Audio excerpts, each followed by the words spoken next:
প্রকৃত ভক্ত সর্বাবস্থায় শ্রীভগবানের উপর নির্ভর করে বেড়ালের ছানার মতো পড়ে থাকে আর কেঁদে কেঁদে ডাকে, তাঁর নিকট কাতর প্রার্থনা জানায়। তিনি জানেন তাঁর ভক্তকে কখন দর্শন দিতে হবে। তাঁর শরণাগত হয়ে তাঁর দুয়ারে পড়ে থাকুন আর কায়মনোবাক্যে পূর্ণ ভক্তি, বিশ্বাস ও প্রেমপ্রীতির জন্য প্রার্থনা করুন, তিনি আপনার হৃদয় পূর্ণ করে দেবেন। একটু রোগ করে ভজন সাধনে লাগতে হবে। নিয়মিতভাবে জপ করে যান আর জপের সঙ্গে সঙ্গে খুব কাতরভাবে প্রার্থনা করবেন, প্রভু, তোমার ধ্যান যাতে হয় আর তোমার শ্রী পাদপদ্মে মন যাতে লীন হয়, তাই করে দাও। তিনি তাই করবেন, নিশ্চয় জানবেন। তিনি সকলের হৃদয়ের গুরু, পথ প্রদর্শক, প্রভু, পিতা, মাতা, সখা ও জীবের সর্বস্ব।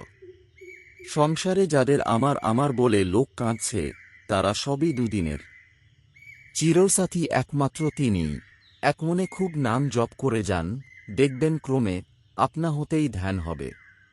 খুব প্রেমের সহিত ইষ্টমন্ত্র জপ করতে করতে ক্রমে প্রাণে এক বিমল আনন্দের অনুভব হয়। সেই আনন্দ স্থায়ী হলে তাও এক রকমের ধ্যান। ধ্যানের বহু রকম আছে। খুব প্রেমের সঙ্গে প্রভুর জ্যোতির্ময় শ্রীমূর্তি হৃদয়ে ধারণ করবেন আর ভাববেন যে তাঁর শ্রীঅঙ্গজ্যোতিতে আপনার হৃদয় কন্দর আলোকিত হয়ে গেছে। এরকম ভাবনা করতে করতে এক অপূর্ব আনন্দে মন প্রাণ ভরে যাবে।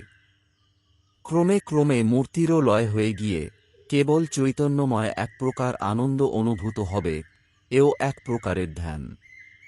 আরও কত রকমের ধ্যান আছে, পরে পরে আপনি নিজেই সব উপলব্ধি করবেন। আসল কথা হল আন্তরিকভাবে তাঁকে ডাকা। তাঁকে ডাকতে ডাকতে, কাঁদতে কাঁদতে মনের ময়লা সব ধুয়ে যাবে, মন শুদ্ধ হবে। তখন সেই সংস্কৃত মনি গুরুর কাজ করবে। আপনার কখন কি প্রয়োজন, কিভাবে ধ্যান করতে হবে, তাকে কিভাবে ডাকতে হবে, সেসব ভিতর থেকেই জানতে পারবেন। ঠাকুরের কথায় পড়েছেন তো, তিনি বলতেন, কৃপা বাতাস তো বইছেই, তুই পাল তুলে দে না। এই পাল তুলে দেওয়া মানে আন্তরিক অধ্যবসায় সহকারে সাধনভোজন করা।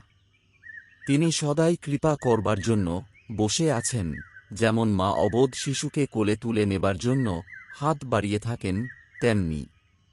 একটু করে দেখুন, তবেই তাঁর কত কৃপা তা অনুভব করতে পারবেন।